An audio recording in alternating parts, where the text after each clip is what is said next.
जय हिंद दोस्तों। आप सभी का स्वागत है क्रेजी एग्जाम यूट्यूब चैनल पर। दोस्तों, जैसा कि आप स्क्रीन पर देख सकते हैं, आज हम आपको बताएंगे how to choose optional subject for UPSC IAS exam. दोस्तों, आज की इस वीडियो में हम जनरली जो डिस्कस करेंगे वो यूपीएससी का सिलेबस जो मेंस का उसको डिस्कस करेंगे। और मेंस में भी हम हमारा जो फोकस रहेगा वो आपके ऑप्शनल सब्जेक्ट के चूज करने के ऊपर रहेगा कि आपको ऑप्शनल जो सब्जेक्ट होता है उसका चुनाव कैसे करना चाहिए। उससे पहले थोड़ा सा मैं आपको ब्रीफ दे देता हूँ मेंस के एग्जाम पैटर्न की। इसके अंदर जो आपका पेपर होता है, एक होता है आपका कंपलसरी का पेपर। इसके अंदर आपके दो पेपर होते हैं, एक इंग्लिश लैंग्वेज का और एक कोई भी भारतीय लैंग्वेज का आपको इसके अंदर एग्जाम देना होता है। इसके अंदर जो आपके मार्क्स आते हैं वो आपके फाइनल मार्क्स के अंदर इंक्लूड नहीं किए जाते हैं। तो आपको ये चीज याद रखनी है, कंपलसरी है लेकिन मार्क्स इंक्लूड नहीं होते हैं। उसके बाद आपका होता है एसए का। ऐसे मतलब आपको प्रस्ताव लिखना होता है। इसके लिए आपके दो पेपर होते हैं, पेपर 1 और पेपर 2 होते हैं। यह आपका कंपलसरी पेपर है, आप इसको छोड़ नहीं सकते हैं। इसके मार्क्स भी आपके इंक्लूड किए जाते हैं। इसके बाद जो थर्ड हम बात करेंगे मेन है हमारा, वो है जनरल स्टडीज का। जनरल स्टडीज के अंदर हमारे चार पेपर होते हैं, paper 1, paper 2, paper 3 and paper 4। हर एक जो पेपर है वो 250 नंबर का होता है। अगर टोटल की बात करें तो यहाँ पर 1000 मार्क्स का ये आपका बनता है। इसके बाद जो हमारा मेन फोकस है वो क्या है, ऑप्शनल सब्जेक्ट। देखिए, यहाँ के जो तीन आपने देखे कि कंपलसरी पेपर, एसए और आपका जो जनरल स्टडीज है, ये यूपीएससी की तरफ से इसके अंदर आपको कोई भी रिलैक्सेशन या आपको पास कोई भी ऑप्शन नहीं दिया जाता है। जो भी सिलेबस है, जैसा भी सिलेबस है, जैसा भी आपका एग्जाम पैटर्न है, सारा का सारा डिसाइड किया जाता है आपके यूपीएससी की तरफ से। इसके अंदर आपको कोई भी किसी भी तरह का क्राइटेरिया प्रोवाइड नहीं किया जाता है। लेकिन अगर हम बात करते हैं तो यूपीएससी एक बहुत अच्छा काम करता है, वो देता है आपको ऑप्शनल सब्जेक्ट चूज करने का मौका। कि भाई आप अपनी पसंद से एक ऑप्शनल सब्जेक्ट चूज कर सकते हैं। और उसके लिए आपको दो पेपर देने होते हैं जिनका नाम है पेपर 1 और पेपर 2। दोनों पेपर 250 नंबर के होते हैं और टोटल की बात करें तो यहाँ पर 500 नंबर का ये आपका एग्जाम बन जाता है। तो मतलब है कि 500 नंबर का जो आपका पेपर होगा वो आप अपनी तरफ से चूज कर सकते हैं उसके सब्जेक्ट को, आपके इंटरेस्ट के थ्रू, आपके बैकग्राउंड के थ्रू, या मार्क्स गेनिंग जो भी आप क्राइटेरिया लगाना चाहते हैं उसके थ्रू आप क्या कर सकते हैं, अपना जो ऑप्शनल सब्जेक्ट है उसको चूज कर सकते हैं। अब जैसे मैं आपको यहाँ पे थोड़ा सा इसकी ब्रीफ देना चाहूंगा कि ऑप्शनल सब्जेक्ट का आपको बेनिफिट क्या है, ये मेन क्यों है। देखिए, जनरल स्टडीज की अगर हम बात करें तो पिछले जो सालों में रिजल्ट देखा गया कि 1000 में से जनरल स्टडीज के अंदर लगभग 280 से 330 के बीच में जो कैंडिडेट्स हैं वो मार्क्स ऑब्टेन करते हैं। कई बार 350 तक भी स्कोर चला जाता है 1000 में से। लेकिन अगर ऑप्शनल सब्जेक्ट के जो मार्क्स की बात करते हैं तो लगभग 310, 305, 280, 290 इस तरह के जो मार्क्स हैं वहां पर ऑब्टेन करने को देखने को मिलते हैं। मतलब क्या है कि जितना क्राइटेरिया, जितना ज्यादा जरूरी आपका जनरल स्टडीज के अंदर आपके जो मार्क्स हैं उससे कहीं ज्यादा इंपॉर्टेंस आपके ऑप्शनल सब्जेक्ट की, क्योंकि आप अपनी मर्जी से इसका जो सब्जेक्ट है चूज करते हो।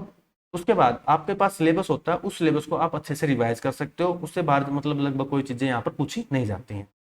तो आपको यहाँ पर इसका एक प्लस पॉइंट होता है कि आप अपनी मर्जी से ऑप्शनल सब्जेक्ट को चुनिए, उसके बाद उसकी अच्छे से तैयारी कीजिए और उसके अंदर जितने ज्यादा आप मार्क्स ऑब्टेन करेंगे। देखिए, ये वाली जो एवरेज है सभी बच्चों के लिए सेम होती है। इसके अंदर जो मार्क्स आएंगे इनकी एवरेज भी लगभग सभी बच्चों के लिए सेम होती है। लेकिन डिफरेंस कहाँ पर आता है, आपके ऑप्शनल सब्जेक्ट के अंदर आता है। तो ये आपके सबसे ज्यादा मेन है। तो चलिए स्टार्ट करते हैं आज की इस वीडियो को कि कौन कौन से ऐसे टॉपिक हैं या कौन कौन से ऐसी कसौटियां हैं जिनको जो हमें हेल्प करेंगी हमारे ऑप्शनल सब्जेक्ट को चूज करने में। तो सबसे पहले हम बात करेंगे कौन कौन से पॉइंट को हम यहाँ पर आज डिस्कस करने वाले हैं। तो सबसे पहले हम बात करेंगे इंटरेस्ट के बारे में। सेकंड हम बात करेंगे बैकग्राउंड मतलब पृष्ठभूमि की, भी जो कैंडिडेट्स हैं उन्होंने अपनी ग्रेजुएशन और पोस्ट ग्रेजुएशन में कौन से सब्जेक्ट लिए थे। थर्ड हम बात करेंगे कि जिस सब्जेक्ट को आप अपना ऑप्शनल सब्जेक्ट चुनना चाहते हैं क्या वो मार्क्स गेनिंग है। पिछले सालों का अगर रिकॉर्ड आप देखोगे तो उससे आपको पता लग जाएगा कि किन किन सब्जेक्ट के अंदर कितने कितने जो मार्क्स हैं वो बच्चे गेन कर रहे हैं। और जो पॉइंट हम यहाँ पर डिस्कस करने वाले हैं वो है साइज ऑफ सिलेबस, कि भाई जिस सब्जेक्ट को आप चूज करने वाले हैं उसका जो साइज है मतलब वो कितने टाइम के अंदर आप उसको कवर कर पाएंगे।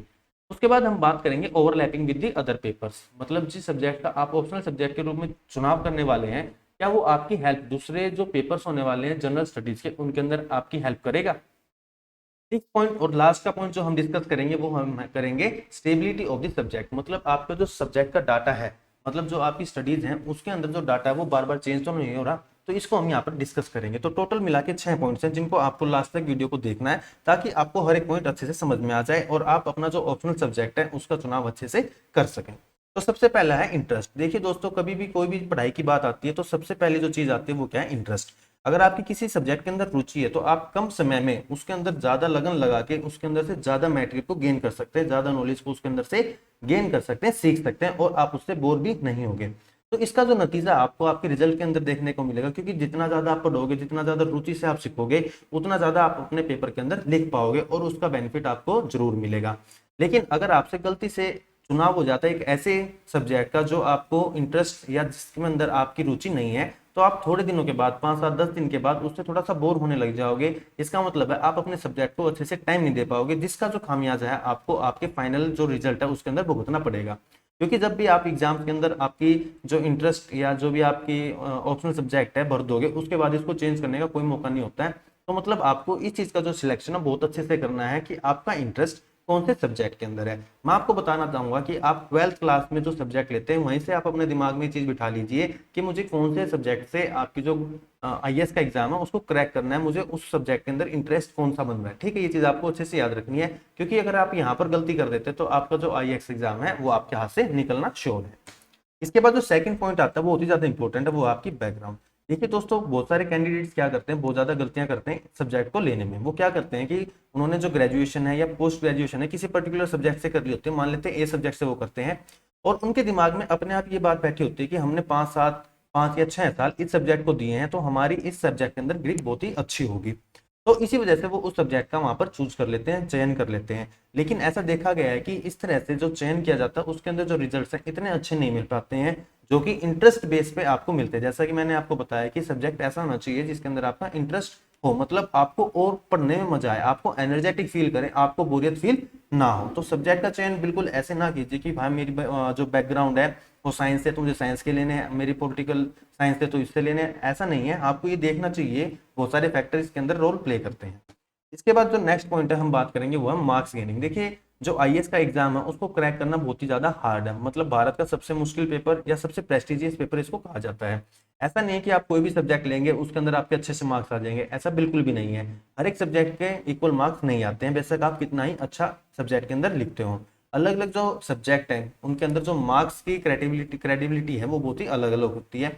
आप पिछले टाइम के कुछ पेपर्स को, या जो टॉपर्स हैं या जो अच्छे बच्चे जिनकी अच्छी रैंक आई है उनके जो ऑप्शनल सब्जेक्ट हैं उनको देखिए कि भाई किन सब्जेक्ट्स के अंदर अच्छे अच्छे मार्क्स गेन हो रहे हैं, मतलब कौन से ऐसे सब्जेक्ट है जो मार्क गेनिंग है। उसके बाद देखिए कि इनके अंदर में जो आप सब्जेक्ट की लिस्ट बनाएंगे इनमें से आपका जो इंटरेस्ट है कौन से सब्जेक्ट में सबसे ज्यादा है। तो आपको ऐसा सब्जेक्ट चूज करना चाहिए जो मार्क्स गेनिंग हो, ऐसा सब्जेक्ट नहीं चूज करना है जिसके अंदर जितना ज्यादा लिखें लेकिन आपके मार्क्स अच्छे ना बनते हो। इसके बाद जो फोर्थ पॉइंट हम यहाँ पर आपके साथ डिस्कस करेंगे वो क्या है, size of syllabus. Size of syllabus का मतलब क्या है कि जिस टॉपिक को, जिस सब्जेक्ट को आप चूज कर रहे हैं उसको कवर करने में आपको कितना समय लगने वाला है। देखिए, मैं आपसे कहना चाहूंगा कि जो सब्जेक्ट आपके 3 से 4 महीने के अंदर कवर हो जाए ऐसे सब्जेक्ट का आप चयन कीजिए, ताकि आप अगर मान लो आपके पास टाइम है तो इसको अच्छे से और भी अच्छे से इसके अंदर से जो नॉलेज है या इसको आप अच्छे से रिवाइज कर लीजिए। कई बार जो कैंडिडेट्स हैं वो क्या कर लेते हैं, लंबे जो टाइम का सब्जेक्ट है उसको चूज कर लेते हैं जो टाइम पर कवर नहीं हो पाता है। इसकी वजह से जो उसके दूसरे पेपर हैं उनको भी वो अच्छे से टाइम नहीं दे पाता। तो आपको ये चीज बहुत ही ज्यादा अच्छे से ध्यान रखनी है कि आपको एक ऐसा टॉपिक या ऐसा सब्जेक्ट चूज करना है जिसका जो साइज ऑफ सिलेबस है वो क्या होना चाहिए, लिमिटेड होना चाहिए, वो ज्यादा नहीं होना चाहिए। इसके साथ ही मैं इसके अंदर एक प्लस पॉइंट और बताना चाहूंगा कि आपको ऐसा सब्जेक्ट चूज करना है जिसका जो मटेरियल, स्टडी मटेरियल है आसानी से अवेलेबल हो, उसकी कोचिंग अवेलेबल हो, उसके नोट्स अवेलेबल हो, अच्छी अच्छी जो बुक्स हैं उसके लिए अवेलेबल हो, ताकि अलग अलग बुक्स, अलग अलग नोट्स की हेल्प से आप क्या कर सको, अपनी नॉलेज को उस सब्जेक्ट के अंदर गेन कर सको।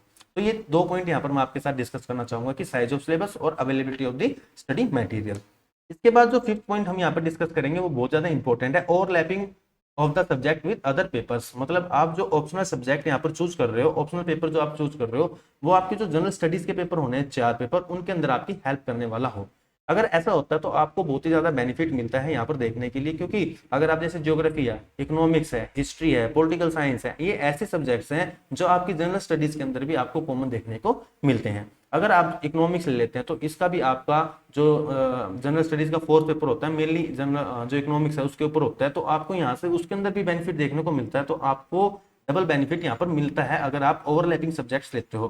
बाकी अगर आपका इंटरेस्ट किसी ऐसे सब्जेक्ट में जो इनके साथ ओवरलैप नहीं करता और आप उसमें भी बहुत अच्छा कर सकते हो तो वो आप कर सकते हो, ऐसा कोई कंपल्शन नहीं है कि आपको ऐसे सब्जेक्ट चूज करना चाहिए, लेकिन आप प्रेफर करना चाहिए।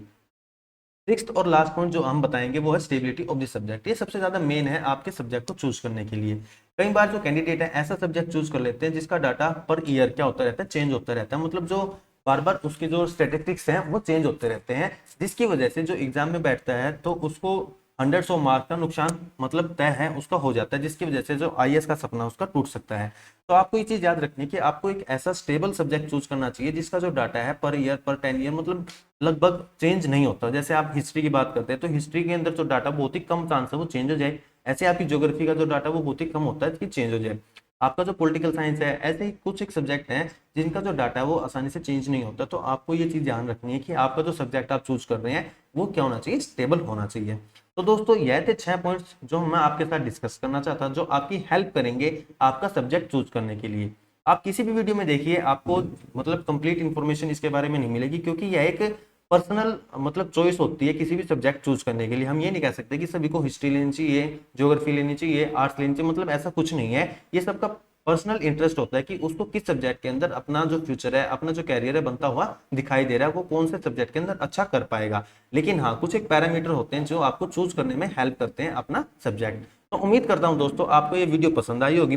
अगर आप पहली बार हमारे इस चैनल पर विजिट कर रहे हैं तो इस चैनल को सब्सक्राइब कर दीजिए और बेल आइकन को प्रेस करना ना भूलिए, ताकि इन फ्यूचर जब भी हम कोई नई अपडेट आपके लिए लेके आए तो आपको उसका बेनिफिट जरूर मिले। जय हिंद, जय भारत।